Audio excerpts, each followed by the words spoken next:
যে মাননীয় প্রধানমন্ত্রী জননেত্রী শেখ হাসিনাকে ধন্যবাদ জানাই। ১৫০ বছরের ইতিহাস ভেঙে ২০২৪-২৫ অর্থ বছরে সর্বোচ্চ বাজেট ঘোষণা। প্রায় ১৫০ বছরের পুরনো ময়মনসিংহের মুক্তাগাছা পৌরসভা। এই পৌরসভাটি ১৮৭৮ সালে প্রতিষ্ঠিত হয়। এই পৌরসভার ইতিহাসে ২০২৪-২৫ অর্থ বছরে সর্বোচ্চ বাজেট ঘোষণা করা হয়েছে। মঙ্গলবার দুপুরে ময়মনসিংহের মুক্তাগাছা পৌরসভার কনফারেন্স হল রুমে এ বাজেট ঘোষণা অনুষ্ঠিত হয়। পৌর মেয়র আলহাজ বিল্লাল হোসেন সরকারের সভাপতিত্বে ও পৌর নির্বাহী কর্মকর্তা আবু আহমেদ আবদুল্লাহর সঞ্চালনায় বাজেট ঘোষণা অনুষ্ঠানে উপস্থিত ছিলেন টিএলসির সদস্যবৃন্দ, ওয়ার্ড কাউন্সিলর সহ প্রিন্ট ও ইলেকট্রনিক মিডিয়ার গণমাধ্যম কর্মীগণ। ২০২৪-২৫ অর্থ বছরে পৌরসভার বাজেটে আয় উল্লেখ করা হয় ৮০,৪৭,৩৭,৭৪০ টাকা।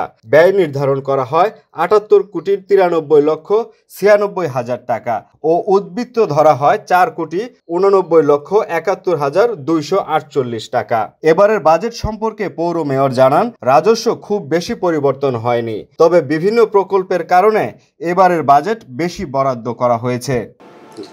তো আমরা যে বাজেটটা ধরা হয়েছে, আমরা রাজস্ব খাতে যে আমরা টাকাটা পাই, পূর্বে আমরা খুব একটা কিন্তু রাজস্ব খাতে আমরা হোল্ডিং ট্যাক্স বলা হোক, ট্রেড লাইসেন্স, তারপরে এই পানির শাখার পানির বিল, এগুলি আমরা খুব একটা রাজস্ব খাতে আমরা বৃদ্ধি করি না। আমরা ইতিমধ্যে যে সমস্ত আমরা আশ্বস্ত পেয়েছি যে সিআরবি একটা প্রকল্প, যে আমরা আশা করছি এটা সিআরবি প্রকল্প থেকে আমরা অন্তর্ভুক্ত হয়েছি। এই সিআরবি থেকে আমরা একটা যে প্রায় ২৭ কোটি টাকা আমরা সিআরবি থেকে এই বছর পাবো, আমাদেরকে আশ্বস্ত করা হয়েছে। সেই ২৭ কোটি টাকা উন্নয়নমূলক কাজের মধ্যে নির্ধারণ করা হয়েছে।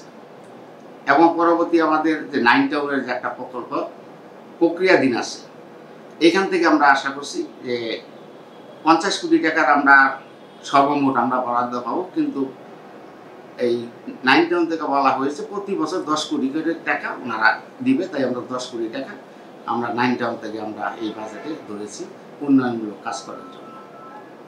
তো প্রতি বছর আমরা আশা করছি যে বিগত অর্থ বছরে আমরা সরকারি বিভিন্ন প্রকল্প থেকে আমরা তেমন কোনো আমরা অর্থ পাই নাই।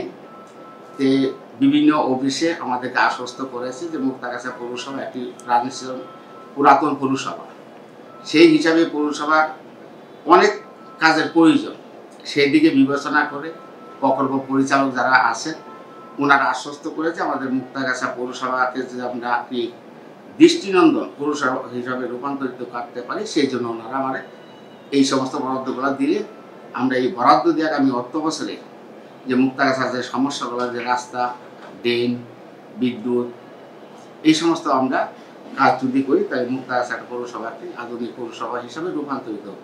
আমরা আশা করছি যে বাজেট আমরা প্রণয়ন করেছি, বিগত বছরে আমাদের কোনো প্রকল্প ছিল, আমরা বিভিন্ন প্রকল্পের সিআরবি প্রকল্প, 9 টাউনের প্রকল্প, কোভিডের প্রকল্প, যে মাননীয় প্রধানমন্ত্রী জননেত্রী শেখ হাসিনাকে ধন্যবাদ জানাই যে মুক্তাগাছা ঐতিহ্যবাহী মুক্তাগাছা পৌরসভা আমরা বিভিন্ন মন্ত্রণালয়ে গিয়ে আমাদের এই পৌরসভার উন্নয়ন করার জন্য যে বিভিন্ন প্রকল্পে আমরা গিয়েছি, এই বিভিন্ন প্রকল্প থেকে আমাদেরকে আশ্বস্ত করেছে এই অর্থ বছরে মুক্তাগাছা উন্নয়নের জন্য ওনারা যে বরাদ্দ দেবে, সেই বরাদ্দ নিয়ে আমাদের ৮৩ কোটি টাকা আমরা রাজস্ব সহ এবং বিভিন্ন প্রকল্প থেকে যে অর্থটা দেওয়া হবে, এই প্রকল্পের অর্থ সহ ৮৩ কোটি টাকা আমরা এই বছর আমরা বাজেট তৈরি করেছি।